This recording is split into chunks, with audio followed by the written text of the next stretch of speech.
তো হাই বন্ধুরা, তোমাদের সকলকে আমার এই নতুন ভিডিওতে স্বাগত। তো তোমরা সবাই কেমন আছো?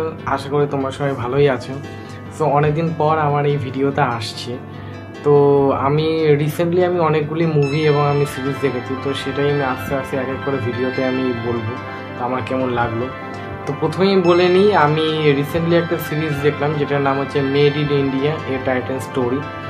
তো আমার এই সিরিজটা কেমন লাগলো, তো প্রথমেই বলে রাখি যে এই সিরিজটা আমার 2026-এর এখনও পর্যন্ত মানে জুন মাস পর্যন্ত বেস্ট, শুধু বেস্ট বলবো না, মানে বেস্টের থেকেও যদি আরও যদি কিছু হয় মানে এক্সট্রা অর্ডিনারি ওএমজি মানে ফ্যান্টাবুলাস, মানে কিছু বলার নেই, মানে তার থেকেও যদি ওপরে যদি কিছু থাকে তো সেরকম ধরনের সিরিজ মানে মানে সেই লেভেলের হয়ে যাবে, সেই লেভেলের। কারণ আমার তো দুর্দান্ত লেগেছে এবং আমি তোমাদের সবাইকে আমি রেকমেন্ডেড করব যে এই সিরিজটা দেখার জন্য। কারণ এই সিরিজটা দেখার অনেক কারণ আছে, তো সেই কারণগুলোতে আমি আস্তে আস্তে এই ভিডিওর মাধ্যমে বলবো। তো তার আগে আমি বলে নিই যে এই সিরিজের মধ্যে কি আছে এবং কি কি ঘটতে চলেছে। তো প্রথমে বলে রাখি, এই সিরিজে দুটো মেন ক্যারেক্টার আছে, একটা হচ্ছে জিম সারফ আর সেকেন্ড ক্যারেক্টার হচ্ছে নাসিরুদ্দিন শাহ।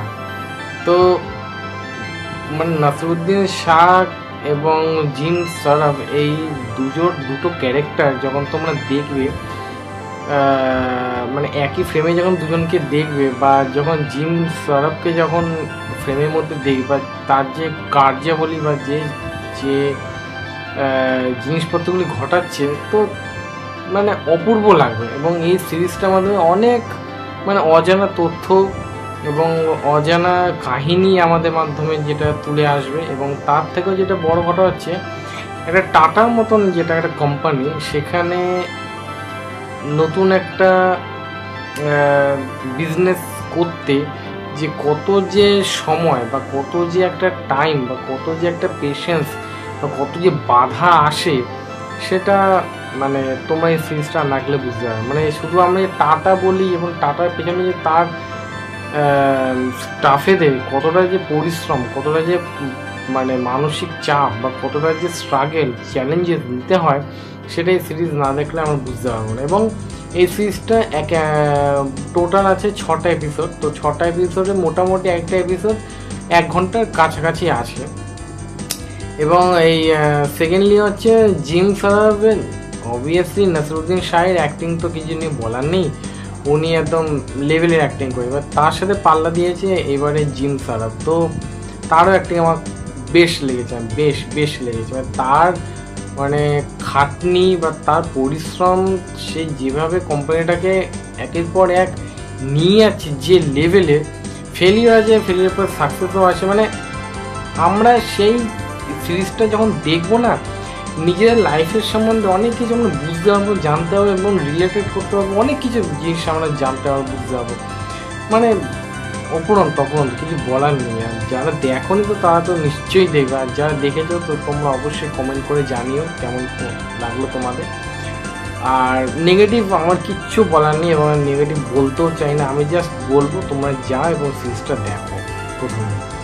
আর সিরিজটার মধ্যে এক একটা এপিসোড 1 ঘন্টা করে হলেও সেই সিরিজটার মধ্যে তোমার খুব একটা যে বোরিং লাগবে বা বড় কেটে দিই, কাটলে তোমারই লস। কারণ অনেক ছোটো ছোটো একটা কথার মাধ্যমে, একটা ডায়লগের মাধ্যমে ছোটো ছোটো অনেক ইনফরমেশান দিয়ে দিচ্ছে, যে কি করে তারা নতুন কোম্পানির রেজিস্ট্রেশন হলো, কি করে নামটা হলো, এই নামের মাধ্যমে প্রথম প্রোডাকশন হাউস যখন আসবে কি করে হলো, তাদের ফেলিওর, কাদের সাথে পাঙ্গা নিচ্ছে, তাদের সাথে ওয়ার্ল্ড বেস্ট একটা ওয়াচ কোম্পানি কীভাবে তৈরি হলো, কতগুলি চ্যালেঞ্জেস আছে, দিনে কি কি তারা ভাবছে, কী করে ইন্ডিয়া থেকে ওয়ার্ল্ডের বেস্ট ওয়াচ কোম্পানি করে তুলবে। যে জার্নিটা যেন মনে হচ্ছে না, হ্যাঁ মানে আমি ওই কোম্পানির একজন এমপ্লয়ি, আমি একজন ওই কোম্পানির ডিজাইন তৈরি করছি, আমি এটা তৈরি করছি, আমি সেটা করছি। মানে ওই সিরিজটা যখন দেখবে, নিজের লাইফে কোনো না কোনো সময়ের সাথে রিলেট করতেই পারবে। আর তার সাথে যেটা করতে হবে সেটা হচ্ছে, যখন জার্নিটা যখন করবে, ওই জার্নির মাধ্যমে না একটা মানে খুব সুন্দর একটা মানে নিজেকে যেন ওই মানে ওই রাস্তার মধ্যে যেন ফেলে দিয়েছে, যে ওদের সাথে যেন মানে তুমিও যেন ওই জার্নিতে চলছো, মানে জিনিসগুলো অফুরন্ত। মানে তুমি আমাদের তোমরা আমার এক্সপিরিয়েন্স দেখেই বুঝতে পারছো যে আমার কতটা কি ভালো লেগেছে। আমি আর এই বিষয়ে আর কিছু বলতে চাই না। তো তোমরা যারা দেখেছো এই সিরিজটা কেমন ভাল লেগেছে, কী ভাল লেগেছে অবশ্যই কমেন্ট করে তো নিশ্চয়ই জানাবে। আর যারা আমার এই ভিডিওতে বা যারা আমার ইউটিউব চ্যানেলে নতুন এসছো বা আসছো, please please please like, share এবং কমেন্ট করে তো জানিও, এবং কী করে আমার ভিডিওটা আরও বেটার বানানো যায় সেটা প্লিজ সাজেশান দিও। আর সাবস্ক্রাইব কিন্তু অবশ্যই করে দিও। তো thank you, good night, sweet dreams, এবং অবশ্যই কিন্তু দেখো যে made in India a title story. Thank you, good night, sweet dreams, ভালো থেকো, সুস্থ থেকো।